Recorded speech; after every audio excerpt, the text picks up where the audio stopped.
So I was watching this figure skating video and she is just transcendent. It's so beautiful and special, it just made me want to draw to try to study and capture her movement.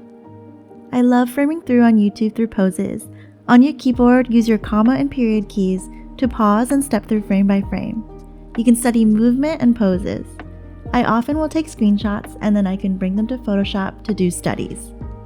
Here are some examples. Honestly, they're not my best, I'm super rusty, but I had so much fun. I feel like if you pick your favorite subjects, whether they're animals, for me it's dancers and figure skaters, it's a great way to grow as an artist. I'll turn on music that inspires me and then I'll just get lost into the flow of things. You inadvertently improve your art over many drawings over time, but most of all, it's really enjoyable. It's my favorite way to relax for sure. I hope you try and let me know what you think. Let me share some thoughts on how I approach this kind of drawing session. So I love the photo for this pose itself, but then on the bottom I had done a sketch study, but I wasn't really happy with how the drawing came out.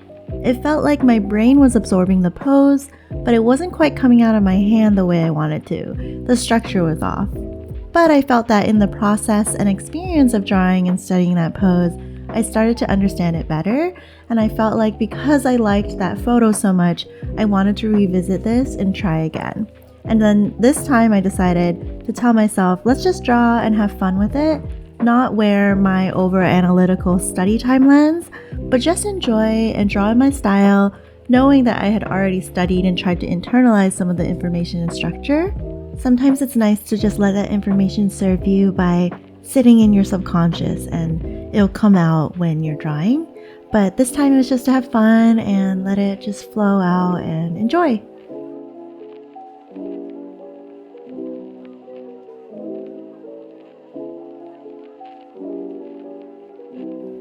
Sometimes it's helpful to set intentions. So for example, if I'm studying and I'm really focused, I'll for example draw the limbs with cylinders so I can understand and convey the volume and axis that they're angled at. But here I'm drawing with those concepts in mind, but I'm not necessarily drawing those in. It's not quite my priority here. Here my main focus is conveying a feeling and a general interpretation of the pose, but making it mine. If you take the reference photo away, you'll find that this drawing can stand on its own, even if it's not the exact same pose as the photo. It's supposed to be its own thing and again, like an interpretation. And here I'm really feeling like maybe she's like a fairy or a nymph and there's these fall leaves trailing behind her. I feel like that feels really magical. It's kind of like taking that inspired feeling that I got when I first watched the ice skating video and then adding my own touch and imagination to it. So yeah, just really making it my own and enjoying making those discoveries and like organic choices along the way. It's also nice to occasionally flip your layer drawing horizontally just so you can see if there's anything you become kind of snowblind to and like see that drawing fresh. So occasionally I will flip it around and then see if there's anything that my eyes catch that I want to revise, and then I will eventually flip it back.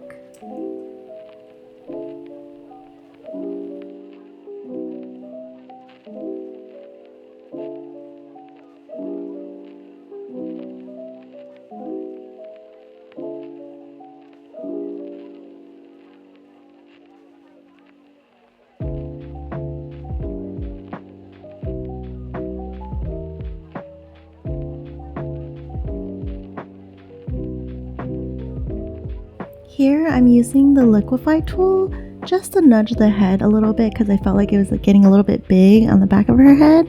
So you can use any tools at your disposal to revise and edit your work.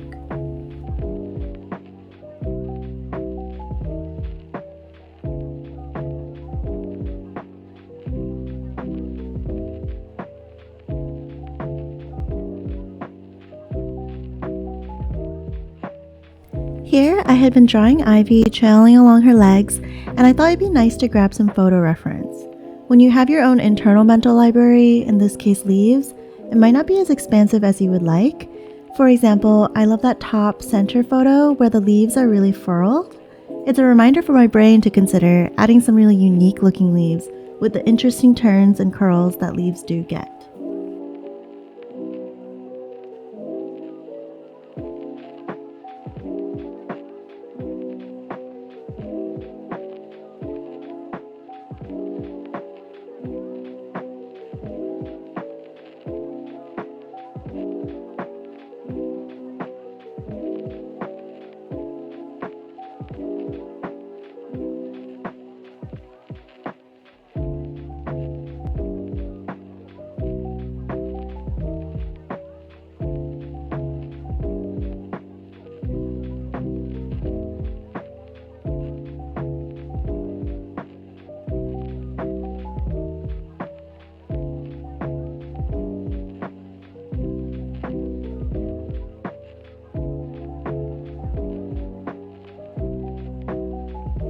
think you can tell that this drawing is kind of taking on a life of its own, and so that's like one of those fun discoveries that you get when you're sketching all the time. Sometimes you run into a specific moment or pose or drawing, and it just feels more inspired and you can just run with it, which is really fun and great. So you never know where your adventures might lead.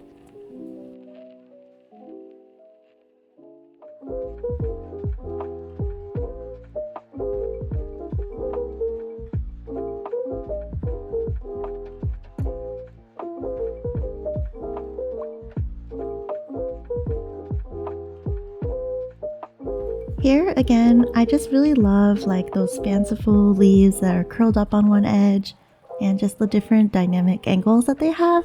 So I grabbed this photo reference just to keep in the back of my mind.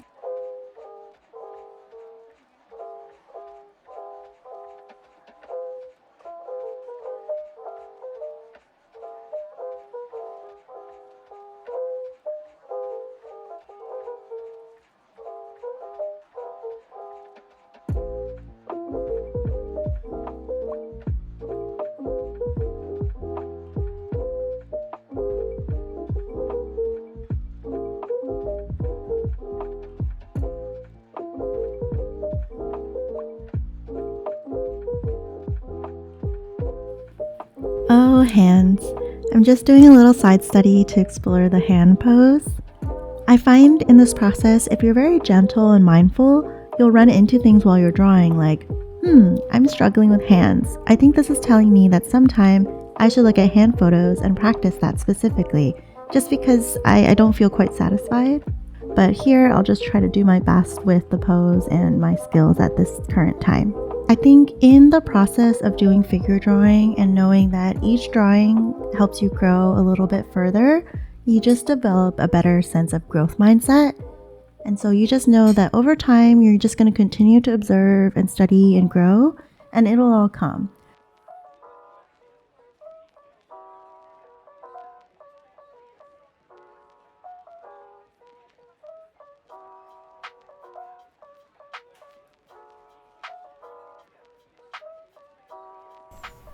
Here I'm starting to add a little bit of shading, and it's just going to feel like an inky wash, and just add a little bit of subtle dimension and shaping and volume.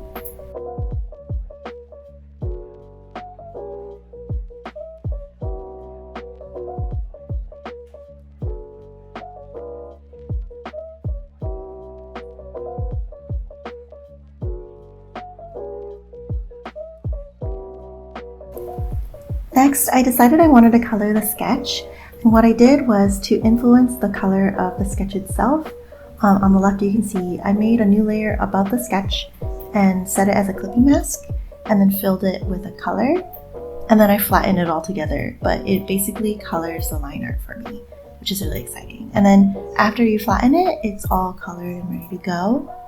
And then I made a new layer underneath called leaf colors, and that's where I'm starting to add some subtle color.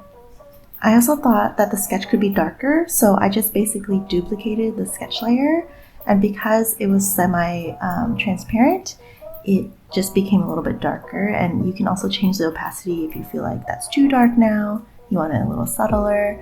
But yeah, all good tools to try and play with.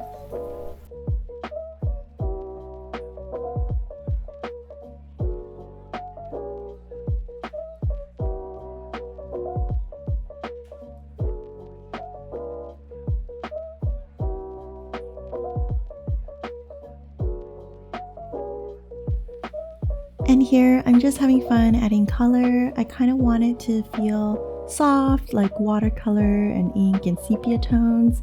So I'm just playing with like low opacity color, and then maybe adding some different shifts from orange to yellow or red to orange, just different mixes, and just playing around.